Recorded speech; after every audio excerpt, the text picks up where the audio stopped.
ஆண்டவரும் இரட்சகருமாகிய இயேசு கிறிஸ்துவின் நாமத்தினாலே உங்கள் யாவருக்கும் ஈஸ்டர் நல் வாழ்த்துக்களை, உயிர்த்தெழுதலின் வாழ்த்துக்களை நாங்கள் தெரிவித்துக் கொள்கிறோம். தேவன் நமக்காக மரணத்தை ருசி பார்த்து பூமியின் வயிற்றிலே தங்கியிருந்து உயிரோடு எழுந்த இயேசு கிறிஸ்துவின் நாமத்தினாலே ஒரு விசை கூட உங்கள் யாவரையும் வாழ்த்துகிறோம், ஆசீர்வதிக்கிறோம். உயிர்த்தெழுந்த வல்லமை உங்கள் மேல் வியாபரிப்பதாக. இன்றைக்கு உலகம் முழுவதும் இயேசு மரணத்தை ஜெயித்து உயிர்த்தெழுந்தார் என்று உலகமெல்லாம் சந்தோஷப்பட்டு ஆனந்தித்து கொண்டிருக்கிற இந்த நேரத்திலே நீங்களும் நானும் அந்த உயிர்த்தெழுதலின் வல்லமைக்காக இயங்குகிறவர்களாய், எனக்கும் அந்த உயிர்த்தெழுதலின் வல்லமை தேவை என்று ஆசையோடு காத்திருப்போம். உயிர்ப்பிக்கிற தேவன், உயிரடைய செய்கிற கர்த்தர் நம்மையும் உயிர்ப்பிப்பாராக. இன்றைய தியானத்திற்காக 1 கொரிந்தியர் 6 அதிகாரம் 14வது வசனம். 1 கொரிந்தியர் 6:14. தேவன் கர்த்தரை எழுப்பினாரே, நம்மையும் தமது வல்லமையினாலே எழுப்புவார். இந்த வார்த்தை என் இருதயத்தை தொட்டது. தேவன் கர்த்தரை எழுப்பினாரே, நம்மையும் தமது வல்லமையினால் எழுப்புவார். அப்படியானால் தேவன் எழுப்பப்பட்டது மாத்திரமல்ல, கர்த்தர் நம்மையும் எழுப்ப வல்லவராயிருக்கிறார். 1 கொரிந்தியர் 15 அதிகாரத்தில் படிக்கும்போது அங்கே இந்த உயிர்த்தெழுதலை கிறிஸ்துவை குறித்து சொல்லப்பட்டிருக்கிறது. 1 கொரிந்தியர் 15 அதிகாரம் 22வது வசனம். 1 கொரிந்தியர் 15:22 நாம் படிக்கிறோம். ஆதாமுக்குள் எல்லாரும் மரிக்கிறது போல கிறிஸ்துவுக்குள் எல்லாரும் உயிர்ப்பிக்கப்படுவார்கள். ஆதாமின் மூலம் மரணம் ஆண்டு கொண்டது போல கிறிஸ்துவின் மூலம் உயிர்ப்பிக்கிற ஆவி நம்மை ஆளுகை செய்யும். 1 கொரிந்தியர் 15:45 படிக்கும்போது, அந்தபடியே முந்தின மனுஷனாகிய ஆதாம் ஜீவ ஆத்துமாவானான் என்று எழுதியிருக்கிறது. பிந்தின ஆதாம் உயிர்ப்பிக்கிற ஆவியானவர். அப்ப பிந்தின ஆதாம் இயேசு, உயிர்ப்பிக்கிற ஆவியானவர். ஆதாம்குள் எல்லாரும் மரித்தது போல கிறிஸ்துவுக்குள் எல்லாரும் உயிர்ப்பிக்கப்படுவார்கள். அப்படியானால் மனுகுலம் உயிர்த்தெழுதலின் ஆவியை, உயிர்ப்பிக்கப்படுகிற ஆவியை பெறுவது தேவனுடைய சித்தமாயிருக்கிறது. கர்த்தருடைய நாமத்திற்கு மகிமை உண்டாகட்டும். இயேசு கிறிஸ்துவும் கூட இந்த பூமியிலே ஜீவித்த நாட்களிலே அடிக்கடி திரும்ப திரும்ப இந்த உயிர்த்தெழுதலை குறித்து பிரசங்கித்தார். யோவான் சுவிசேஷம் 6 அதிகாரம் 39 வசனத்திலே, ஜான் சாப்டர் 6 verse 39, அவர் எனக்கு தந்தவைகளில் ஒன்றையும் நான் எழுந்து போகாமல் கடைசி நாளில் அவைகள் எழுப்புவதே என்னை அனுப்பின பிதாவின் சித்தமாயிருக்கிறது. எனக்கு தந்தவைகளை எழுப்புவதே. 40வது வசனத்திலே, குமாரனை கண்டு அவரிடத்தில் விசுவாசமாயிருக்கிறவன் எவனோ அவன் நித்திய ஜீவனை அடைவதும் நான் அவனை கடைசி நாளில் எழுப்புவதும் என்னை அனுப்பினருடைய சித்தமாயிருக்கிறது. குமாரனிடத்தில் விசுவாசமாயிருக்கிறவனை அவர் உயிர்ப்பிப்பார்.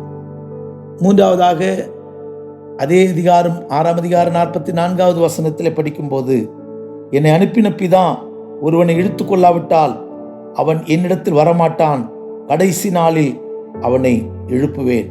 பிதா யாரெல்லாம் இயேசுவிடத்தில் இழுத்துக் கொள்கிறாரோ அவனை உயிர்ப்பிப்பேன் என்று, எழுப்புவேன் என்று சொல்லுகிறார். 54ஆம் வசனத்தையும் பாருங்கள். யோவான் 6:54, என் மாம்சத்தை புசித்து என் இரத்தத்தை பானம் பண்ணுகிறவனுக்கு நித்திய ஜீவன் உண்டு, நான் அவனை கடைசி நாளில் எழுப்புவேன்.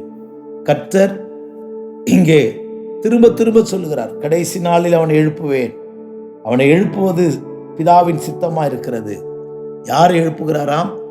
தனக்கு தந்தவைகளை. 6:39 6:39, எனக்கு பிதா தந்தவைகளை என்று சொல்லுகிறார். 2வது, குமாரனை விசுவாசிக்கிறவர்களை, நான் 40th verse, குமாரனை விசுவாசிக்கிறவர்களை உயிரோடு எழுப்புவாராம். 3வது, பிதா யாரெல்லாம் இழுத்து கொண்டாரோ, என்னை அனுப்பின பிதா ஒருவனை இழுத்து கொள்ளாவிட்டால் என்னிடத்தில் வரமாட்டான், அப்ப பிதாவினிடத்தில் இழுத்துக் கொள்ளப்பட்டவர்களை உயிர்ப்பிப்பேன் என்று சொல்லுகிறார். 4வதாக 44வது வசனத்திலே, 55வது வசனத்திலே படிக்கும்போது, என் மாம்சத்தை புசித்து என் இரத்தத்தை பானம் பண்ணுகிறவன், கர்த்தருக்கு ஸ்தோத்திரம், 54ஆம் வசனம் 54th verse, என் மாம்சத்தை புசித்து இரத்தத்தை பானம் பண்ணுகிறவனை நான் கடைசி நாளில் எழுப்புவேன். அப்போ இந்த வசனத்தை எல்லாம் படிக்கும்போது இயேசு கிறிஸ்துவை தேவன் எழுப்பினரே நம்மையும் தமது வல்லமையினால் எழுப்புவார் என்று படிக்கிறோம். இந்த நாளிலே இயேசுவை மரித்தோரிலிருந்து எழுப்பினவர் உங்களையும் என்னையும் கூட அவர் எழுப்ப வல்லவராயிருக்கிறார். ஆமென். Praise the Lord. கர்த்தருக்கு ஸ்தோத்திரம். கர்த்தருடைய நம் சரீரத்தை கர்த்தர் உயிர்ப்பிக்க வேண்டுமானால் நாம் செய்ய வேண்டிய சில காரியங்களை வேதத்திலிருந்து நாம் தியானிக்க போகிறோம். ஒரு 2-3 காரியங்களை தியானிக்க போகிறோம். யாரை கர்த்தர் உயிர்ப்பிப்பார்? யாரை கர்த்தர் உயிர்ப்பிப்பார்? முதலாவதாக ஏசாயா தீர்க்கதரிசியின் புஸ்தகத்திலே 57ஆம் அதிகாரத்திலே 15வது வசனம் படிக்கும்போது, book of Isaiah chapter 57 verse 15, நித்திய வாசியும் பரிசுத்தர் என்கிற நாமமுள்ளவர்களாகிய மகத்துவமும் உன்னதமானவர் சொல்லுகிறது, உன்னதத்திலும் பரிசுத்த ஸ்தலத்தில் வாசம் பண்ணுகிற நான் பணிந்தவர்களின் ஆவியை உயிர்ப்பிக்கிறதற்கும் நொறுங்குண்டவர்களின் இருதயத்தை உயிர்ப்பிக்கிறதற்கும் நொறுங்குண்டு பணிந்த ஆவியுள்ளிடத்தில் வாசம் பண்ணுகிறேன். தேவன் இங்கே ஒரு கூட்டத்தாரை உயிர்ப்பிக்கிறதை குறித்து படிக்கிறோம். யாரை கர்த்தர் உயிர்ப்பிப்பாராம்? தேவன் நித்தியர், பரிசுத்தர், மகத்துவம் உள்ளவர், உன்னதமான தேவன். இவர் பணிந்தவர்களின் ஆவியை உயிர்ப்பிக்கிறார். Those who are having humble spirit. நமக்கு பணிந்த ஆவி தேவை, தாழ்மையின் ஆவி தேவை. கர்த்தருக்கு ஸ்தோத்திரம். இயேசு தன்னை இந்த பூமியிலே தாழ்த்தினார், மரண பரியந்தம் தன்னை தாழ்த்தினார், சிலுவையின் மரண பரியந்தம் தன்னை தாழ்த்தினார். தன்னை தாழ்த்தினவரை கர்த்தருக்கு ஸ்தோத்திரம். ஏன் எபேசியர் நிருபத்தில் படிக்கும்போது ஏறினவரே இறங்கினார் என்று எழுதியிருக்கிறபடி, அப்படியானால் எங்கே ஏறினார், எங்கே இறங்கினார்? கர்த்தருடைய நாமத்திற்கு மகிமையுண்டாகட்டும். பாதாளம் வரைக்கும் அவர் இறங்கி போனார். பாதாளம் வரைக்கும் இறங்கி போனவரை பிதாவாகிய தேவன் அவர் உயர்த்தினார், ஏற்றினார். எபேசியர் 4ஆம் அதிகாரத்திலே கர்த்தருக்கு ஸ்தோத்திரம் 8ஆம் வசனம் 9ஆம் வசனத்தை வாசிக்கிறேன். அவர் உன்னதத்திற்கு ஏறி சிறைப்பட்டவர்களை சிறையாக்கி மனுஷர்களுக்கு வரங்களை அளித்தார் என்று சொல்லியிருக்கிறார். ஏறினார் என்பதினாலே அவர் பூமியின் தாழ்விடங்களில் இறங்கினார் என்று விளங்குகிறது அல்லவா? அப்படியானால் பூமியின் தாழ்விடம் வரையும் தன்னை தாழ்த்தினார். தாழ்த்தின இயேசுவை எல்லா நாமங்களுக்கு மேலாய் கர்த்தர் உயர்த்தினார். எல்லா நாமங்களுக்கு மேலாய் பிதாவாகிய தேவன் அவரை உயர்த்தினார். தேவனுடைய நாமத்திற்கு மகிமையுண்டாகட்டும். அவருக்கு மேலான நாமத்தை தேவன் தந்தருளினார் என்று பிலிப்பியர் 2:11 நாம் வாசிக்கிறோம். அப்படியானால் தாழ்மையுள்ளவர்களை, பணிந்த ஆவி, ஹம்பிள் ஸ்பிரிட் யாருக்கெல்லாம் இருக்கோ அவங்களையும், அப்படிப்பட்டவர்களை கர்த்தர் உயிர்ப்பிப்பேன்னு சொல்லுகிறார். அதே குறிப்பிலே அதே வசனத்தில் 2வது பகுதி சொல்லுகிறார், நொறுங்குண்ட இருதயம் உள்ளவர்களை, நொறுங்குண்ட மனுஷர்களை கர்த்தர் உயிர்ப்பிக்கிறாரா? கர்த்தருக்கு ஸ்தோத்திரம். பணிந்த ஆவி, நொறுங்குண்ட இருதயம். நமக்கு ஒரு நொறுக்கப்படுகிற இருதயம் வேணும். கர்த்தருக்கு ஸ்தோத்திரம். சங்கீதத்திலேயும் கூட நம்ம அப்படி படிக்கிறோம், நொறுங்குண்டு பணிந்த ஆவி உள்ளவரிடத்தில் அவர் வாசம் பண்ணுகிறார். மாத்திரமல்ல, நொறுங்குண்டவர்களுக்கு அவர் சமீபமா இருக்கிறார்.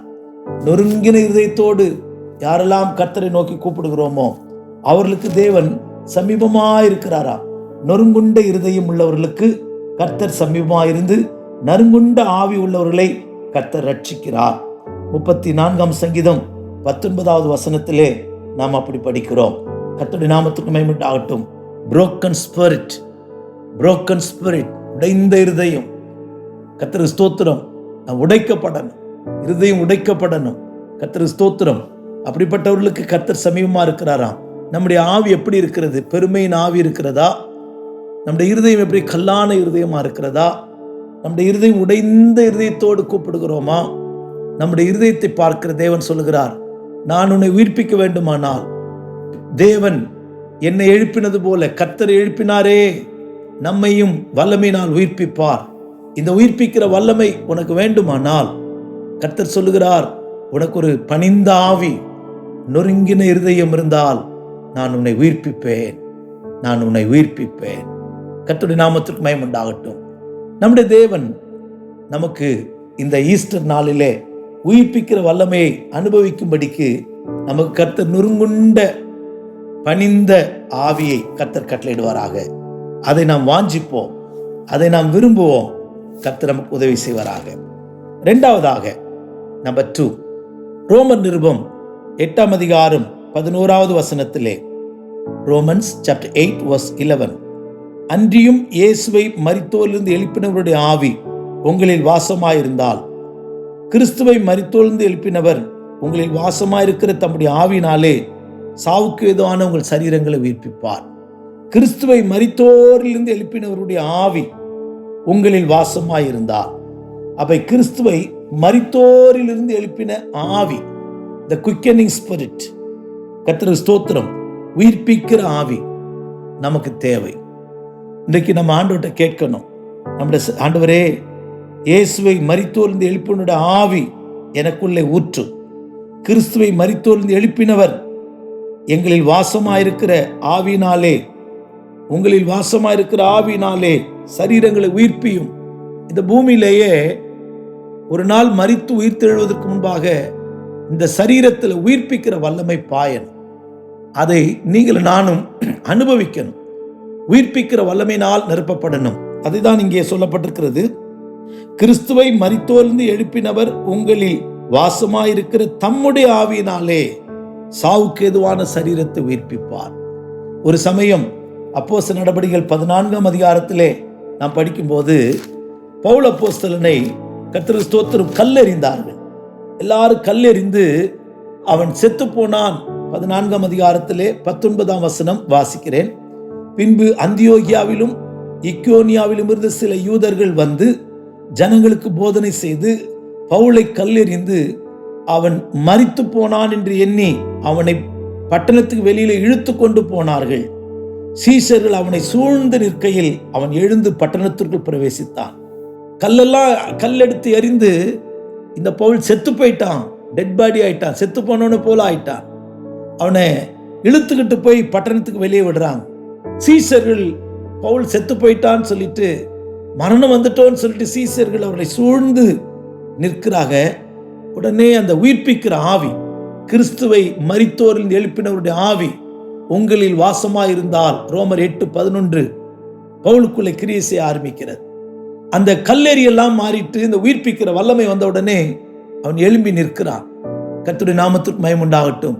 எனக்கு அருமையான தேவனுடைய ஜனமே, உங்களுக்குள்ளும் எனக்குள்ளும் இந்த கிருபையின் காலத்தில் ஒவ்வொரு நாளும் நம்முடைய உச்சந்தலையிலிருந்து உள்ளங்கால் வரைக்கும் அந்த உயிர்ப்பிக்கிற ஆவி கிரியை செய்ய நாம் இடம் கொடுப்போம்.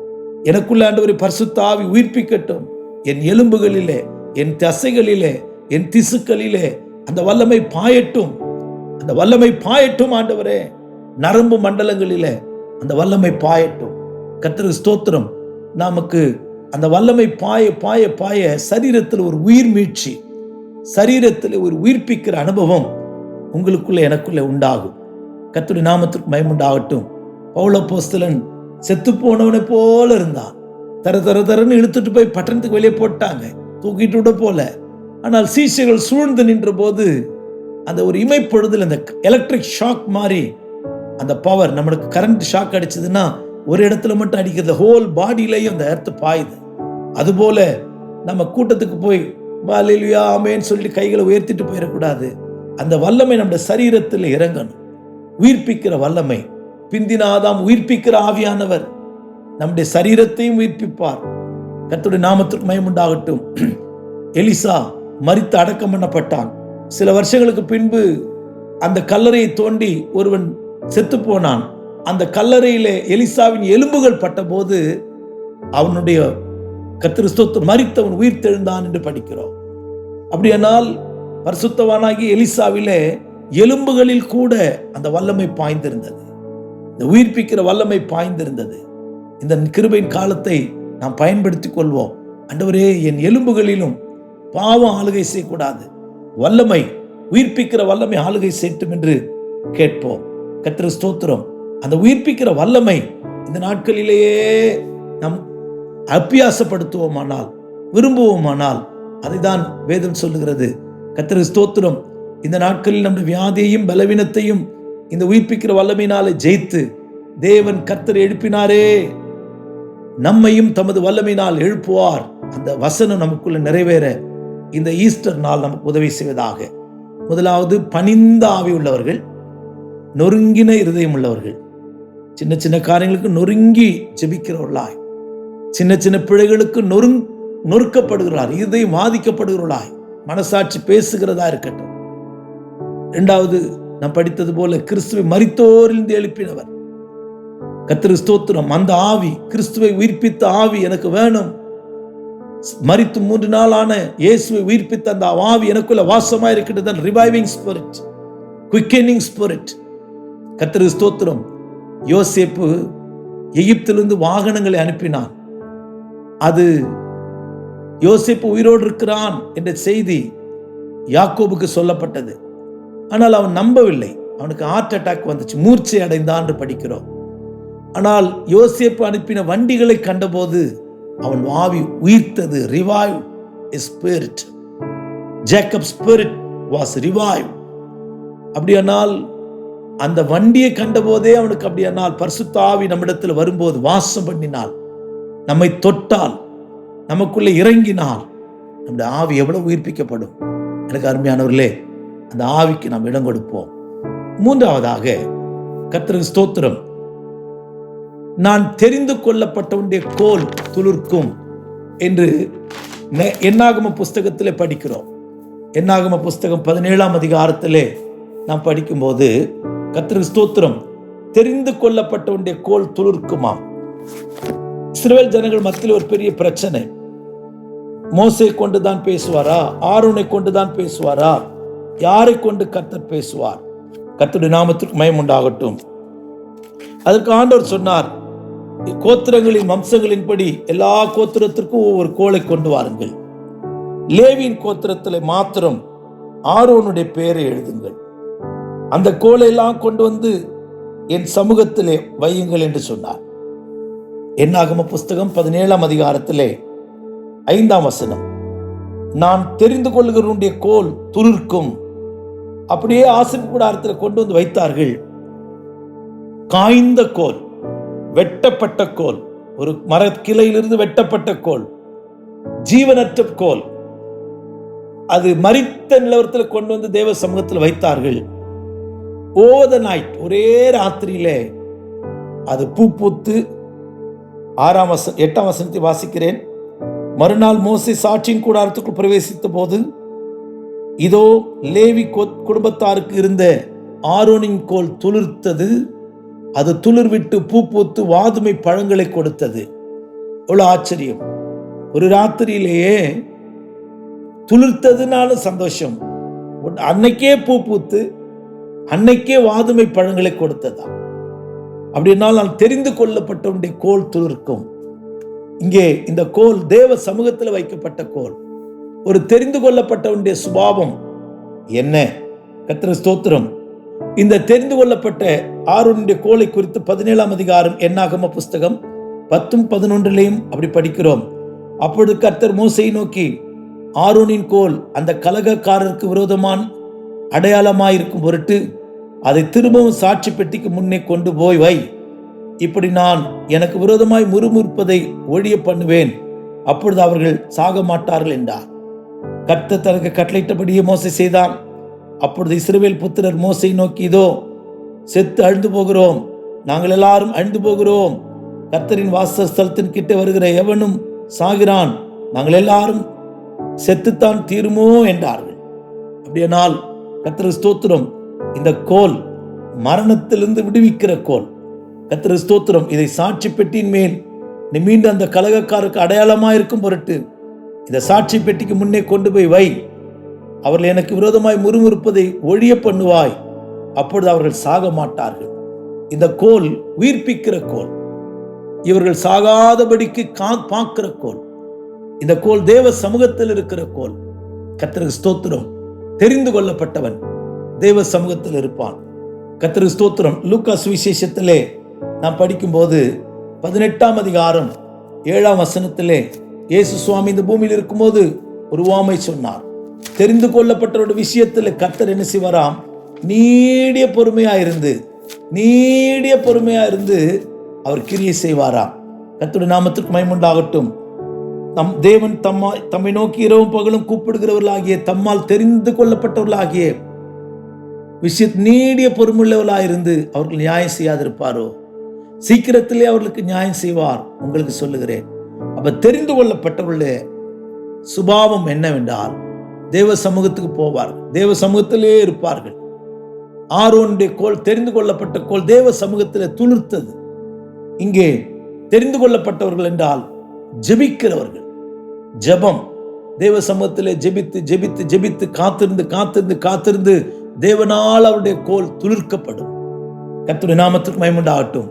கொலோசியர் 3ஆம் அதிகாரத்தில் படிக்கும்போது, கொலோசியர் நிருபத்திலே நான் வாசிக்கும் போது தெரிந்து கொள்ளப்பட்டவருடைய சுபாவத்தை குறித்து 12ஆம் வசனத்திலிருந்து நாம் படிக்கிறோம். கொலோசியர் 3:12 நான் வாசிக்கிறேன். கர்த்தருக்கு ஸ்தோத்திரம். ஆகையால் நீங்கள் தேவனால் தெரிந்து கொள்ளப்பட்ட பரிசுத்தரும் பிரியரும் உருக்கமான இரக்கத்தையும் தயவையும் மனத்தாழ்மையும் சாந்தத்தையும் நீடிய பொறுமையை தரித்துக் கொண்டு ஒருவரை ஒருவர் தாங்கி ஒருவர் பேரில் ஒருவர் குறைபாடு உண்டானால் கிறிஸ்து உங்களுக்கு மன்னித்தது போல ஒருவருக்கொருவர் மன்னியுங்கள். எல்லாவற்றின் மேலும் பூரண சற்குணத்தின் கட்டாகிய அன்பை தரித்துக் கொள்ளுங்கள். இதான் தெரிந்து கொள்ளப்பட்டவருடைய சுபாவம். தேவ சமாதானம் உங்கள் இருதயங்களில் ஆளக்கடவது. இதற்கென்றே ஒரே சரீரமாய் அழைக்கப்பட்டீர்கள், நன்றி அறிதல் உள்ளவர்களுமாயிருங்கள். கர்த்தருக்கு ஸ்தோத்திரம். நீங்கள் தெரிந்து கொள்ளப்பட்ட ஜனம் ஆனபடினாலே கர்த்தருக்கு ஸ்தோத்திரம். உருக்கமான இரக்கம், தயவு, மனத்தாழ்மை, சாந்தம், நீடிய பொறுமை, இந்த 5 சுபாவம் மாத்திரமல்ல, ஒருவரை தாங்குகிற சுபாவம், ஒருவருக்கு ஒருவர் மன்னிக்கிற சுபாவம், அன்பை தரித்துக் கொள்கிற சுபாவம், இருதயத்திலே சமாதானம் ஆளுகை செய்கிற சுபாவம். முதலாவது நாம் சொன்னது போல பணிந்த ஆவி உள்ளவர்கள், இருதயம் நொறுங்குண்டவர்களை கர்த்தர் உயிர்ப்பிக்கிறார். இரண்டாவது, கிறிஸ்துவின் ஆவி நமக்குள் வாசமாயிருந்தால் கர்த்தர் நம்மை உயிர்ப்பிப்பார். மூன்றாவது, தெரிந்து கொள்ளப்பட்டவனை கர்த்தர் உயிர்ப்பிக்கிறார். கர்த்தருடைய நாமத்துக்கு மகிமை உண்டாகட்டும். கடைசியாக 1 கொரிந்தியர் 15ஆம் அதிகாரம் 23வது வசனம். 1 Corinthians chapter 15:23 அங்கே படிக்கும்போது, அவனவன் தன் தன் வரிசையில் உயிர்ப்பிக்கப்படுவான். முதற் பலனானவர் கிறிஸ்து, பின்பு அவர் வருகையில் அவருடையவர்கள் உயிர்ப்பிக்கப்படுவார்கள். அவருடையவர்களாயிருந்தால் நாம் உயிர்ப்பிக்கப்படுவோம். கர்த்தருக்கு ஸ்தோத்திரம். நம்முடைய சரீரத்தில் 2 காரியம் ஆளுகை செய்யும். ஒன்று பாவம். அதனால்தான் ரோமர் 6ஆம் அதிகாரம் 11வது வசனத்தில் படிக்கும்போது, ரோமர் 6 பவுல் சொல்லும்போது சொல்லுகிறார், பாவம் உங்கள் சரீரத்தை ஆளுகை செய்யாதிருப்பதாக, உங்களை பாவத்துக்கு மரித்தவர்களாகவும் நம்முடைய கர்த்தராகிய இயேசு கிறிஸ்துக்குள் தேவனுக்கு பிழைத்திருக்கிறவர்களாகவும் எண்ணிக்கொள்ளுங்கள். கர்த்தருக்கு ஸ்தோத்திரம். 12ஆம் வசனத்திலே, நீங்கள் சரீர இச்சைகளின்படி பாவத்திற்கு கீழ்ப்படியத்தக்கதாக சாவுக்கு ஏதுவான உங்கள் சரீரத்தில் பாவம் ஆளுகை செய்யாதிருப்பதாக. அப்படியானால் நம்ம சரீரத்தில் பாவம் ஆளுகை செய்யக்கூடாது. 2வது, நம்முடைய சரீரத்தை ஆளுகை செய்கிறது யார் அப்படின்னு சொன்னா, 1 கொரிந்தியர் 6:19 உங்கள் சரீரமானது நீங்கள் தேவனாலே பெற்றும் உங்களில் தங்கியும் இருக்கிற பரிசுத்த ஆவியினுடைய ஆலயமாயிருக்கிறது அல்லவா. தேவனுடைய ஆவி ஒன்று பாவம் ஆளுகை செய்யணும், இல்லாவிட்டால் தேவனுடைய ஆவி ஆளுகை செய்யணும்.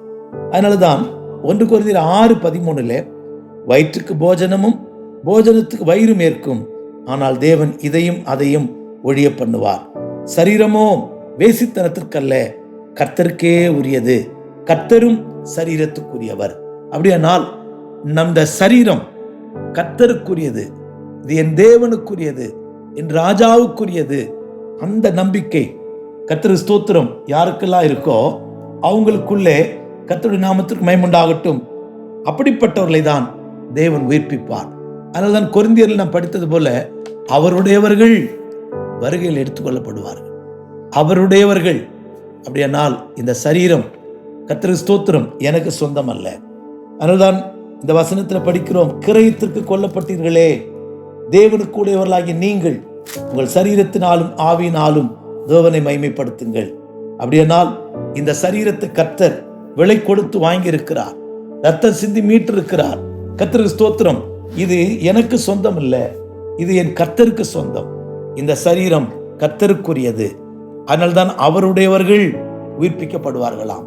நாம் கர்த்தர் ஸ்தோத்திரம், நம்முடைய சரீரம் கர்த்தருக்கு சொந்தமா இருக்கிறதா இல்லை நமக்கு சொந்தமா இருக்கிறதா? நம்மை கர்த்தர் உயிர்ப்பிக்க வேண்டுமானால் 4 காரியம். தேவன் கர்த்தரை எழுப்பினாரே, நம்மையும் அவருடைய வல்லமையினால் எழுப்புவார். அப்ப அந்த நம்மை கர்த்தர் உயிர்ப்பிக்க வேண்டுமானால் அந்த வல்லமை முதலாவது பாயும்படிக்கு பணிந்த ஆவி, நொறுங்குண்ட இருதயம். எப்போதும் நொறுங்குண்ட இருதயத்தை காத்துக்கொள்வோம். கடின இருதயம் வேண்டாம், கல்லான இருதயம் வேண்டாம், நொறுங்குண்ட இருதயம் உள்ளவர்களாக இருப்போம். 2வதாக கிறிஸ்துவின் ஆவி, அந்நிய ஆவி எனக்கு வேண்டாம். இயேசு இந்த பூமியில ஜீவித்த போது லூக்கா 9ஆம் அதிகாரத்திலே நீங்கள் என்ன ஆவி உடையவர்கள் என்பதை அறியீர்களா அப்படின்னு கேட்டார். என்ன ஆவி? கிறிஸ்துவின் ஆவியா, பிசாசின் ஆவியா? ஒரு நல்ல வெளிப்பாடு பெற்ற பேதுரு மாம்சமும் ரத்தமும் வெளிப்படுத்தவில்லை என்று சொன்னார். அதே அதிகாரத்தில் ஆண்டவரே இது நமக்கு சம்பவிக்க கூடாதுன்னு ஒன்னே பின்னால போ சாத்தானே, நீ தேவனுக்கு ஏற்றவளை சிந்தியாமல் என்று சொல்லுகிறார். கர்த்தர் ஸ்தோத்திரம். நமக்குள்ள என்ன ஆவி கிரியை செய்கிறது? கிறிஸ்துவின் மருத்துவர் இந்த எழுப்பினுடைய ஆவி, கிறிஸ்துவை மருத்துவரின் எழுப்பினுடைய குய்க்கன் இந்த உயிர்ப்பிக்கிற ஆவி இடம் கொடுப்போம். 3வது தெரிந்து கொள்ளப்பட்டவர்களாய் ஜெபம், சுபாவம். ஜெபத்தில் எப்போதும் அந்த விதவையான ஸ்திரீ, விதவை என்று சொல்வது ஒரு ஸ்திரீ கல்யாணத்துக்கு முன்னாடி தாய் தகப்பனை சார்ந்திருக்கிறார். விதவை கல்யாணத்துக்கு பிறகு புருஷனை சார்ந்திருக்கிறார். ஆனால் விதவை என்று சொல்லும் போது இப்போது தனக்கு சார்ந்து கொள்ள வேற இடமில்லை. அதுதான் அந்த அநீதியுள்ள நியாயாதிபதியில் ஓயாமல் போய் அவளை அலட்டி கொண்டே இருந்தார். கர்த்தர் ஸ்தோத்திரம். அப்படியானால் தெரிந்து கொள்ளப்பட்டவர்கள் இந்த பூமியிலே மனுஷனை சாராமல், புகலிடங்களை சாராமல், கர்த்தரே நம்பி அந்த கோல் தேவ சமூகத்தில் வைக்கப்பட்டது, சமூகத்திலே இருந்தது. அதுபோல ஓயாமல் தெரிந்து கொள்ளப்பட்டவர்கள் ஓயாமல் கர்த்தரை அலட்டி கொண்டே இருப்பார்கள். அதோடு மாத்திரமல்ல, ஜெபிக்கிறவர்கள் மாத்திரமல்ல, அவர்கள் கர்த்தர் ஸ்தோத்திரம் கிறிஸ்துவின் சுபாவத்தை தெரிந்து கொண்டிருப்பார்கள். கர்த்தர் ஸ்தோத்திரம், அந்த கிறிஸ்துவின் சுபாவம் நமக்குள்ள தரிப்பிக்கப்படட்டும்.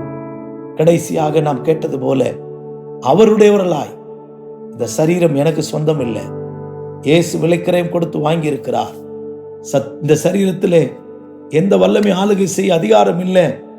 இந்த சரீரம் இயேசுக்கு சொந்தமானது. இந்த சரீரம் கர்த்தருக்குரியது. கர்த்தருக்குரிய சரீரமா இருந்தால் கர்த்தர் நம்மை உயிர்ப்பிப்பார்.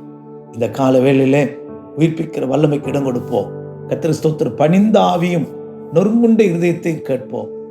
கிறிஸ்துவை உயிர்ப்பித்த அந்த உயிர்ப்பிக்கிற ஆவியை கேட்போம். ஆண்டவரே, தெரிந்து கொள்ளப்பட்ட ஜெபிக்கிற சுபாவம், கிறிஸ்துவின் சுபாவம் எனக்குள் உருவாகட்டும் என்று கேட்போம். கடைசியாக ஆண்டவரே, நான் உம்முடையவன், அந்த தைரியம் நமக்குள்ள இருக்கணும். நான் உமக்கு சொந்தம், இந்த சரீரம் உமக்கு சொந்தம். இதில் வியாதிக்கோ பலவீனத்துக்கோ சத்துருக்கோ சாசுக்கு இந்த சரீரம் சொந்தம் இல்லை. அந்த தைரியம் நமக்குள்ள உருவாக்கப்படட்டும். கர்த்தர் ஸ்தோத்திரம். அப்படியானால் தேவன் கர்த்தர் எழுப்பினாரே, நம்மையும் அவருடைய வல்லமையினால் எழுப்புவார். ஒருவேளை இப்போதே அந்த வல்லமையினால் அனுதினமும் ஒவ்வொரு நிமிஷமும் அந்த வல்லமை நம்ம உயிர்ப்பிக்கட்டும். ஒரு நாள் நமக்கு ஒருவேளை கர்த்தர் வருகையோ இல்லாவிட்டால் மரணமும் நம்ம சந்தித்தாலும் வருகை நாள் எக்கால சத்தை கேட்கும் போது அழிவில்லாதவர்களாய் நம்ம உயிர்த்தெழுவோம். கர்த்தர் நமக்கு உதவி செய்வராக. ஒப்பு கொடுப்போமா? கர்த்தர் இந்த வசனங்கள் மூலம் உயிர்ப்பிக்கிற ஆவியானவருக்கு இடம் கொடுப்போம். ஆவியினால் உயிர்ப்பிக்கப்படுவோம். கர்த்தர் நம்மை ஆசீர்வதிப்பாராக. எங்கள் அன்புள்ள தெய்வமே, உமக்கு ஸ்தோத்திரம். இந்த நாளிலும் எங்கள் தந்த நல்ல சத்தியத்திற்காய் ஸ்தோத்திரம். தேவன் கர்த்தரை எழுப்பினாரே, நம்மையும் வல்லமையினால் எழுப்புவார், உயிர்ப்பிப்பார் எழுதியிருக்கிறபடி இயேசு பிந்தின ஆதாமாய் உயிர்ப்பிக்கிற ஆவியானவராய் ஆண்டவர் இருக்கிறார். எல்லாரையும் கிறிஸ்துக்குள் உயிர்ப்பிக்கப்படுவார்கள் என்று எழுதப்பட்டிருக்கிறது. ஆமாண்டவரே, என்னை அனுப்பினுடைய சித்தம் அவனை கடைசி நாள் எழுப்புவது என்று இயேசு சொன்னார். ஆண்டவரே, இயேசுவை மரித்தோர் இந்த ஆவி எங்களுக்குள்ளேயும், அந்த இயேசுடைய சித்தம் உயிர்ப்பிக்கிற வல்லமை எங்களுக்குள்ளேயும் பாய எங்களுக்கு உதவி செய்யும். எத்தனையோ ஆண்டவர் உயிர்த்தெழுந்த நாளை நாங்கள் அனுசரித்திருக்கிறோம். இந்த உயிர்த்தெழுதல் எங்களுக்கு ஆண்டவரே கிறிஸ்துவின் ஆவினாலே இந்த பூமியிலே ஒவ்வொரு நாளும் பணிந்த ஆவியையும் நொறுங்குண்ட இருதயத்தையும் கிறிஸ்துவின் ஆவினால் நாங்கள் நிரப்பப்பட, தெரிந்து கொள்ளப்பட்ட ஆண்டவரே மனுஷராய் காணப்பட, இயேசுவுக்கு சொந்தமாய் இருக்க எங்களுக்கு உதவி செய்யும். இந்த சரீரத்தில் போராடுகிற எல்லா வல்லமைகளோடும் நாங்கள் எதிர்த்து நின்று இது இயேசுவுக்கு சொந்தம், இது கர்த்தருக்கு சொந்தம் என்று சொல்லி நம்மை உயர்த்த மயம்படுத்த உதவி செய்யும். எங்கள் தந்த நல்ல தூதுக்காய் ஸ்தோத்திரம். எங்களை ஆசீர்வதி உயர்த்து கனப்படுத்தும். இயேசுவின் நாமத்தில் பிதாவே. ஆமென், ஆமென்.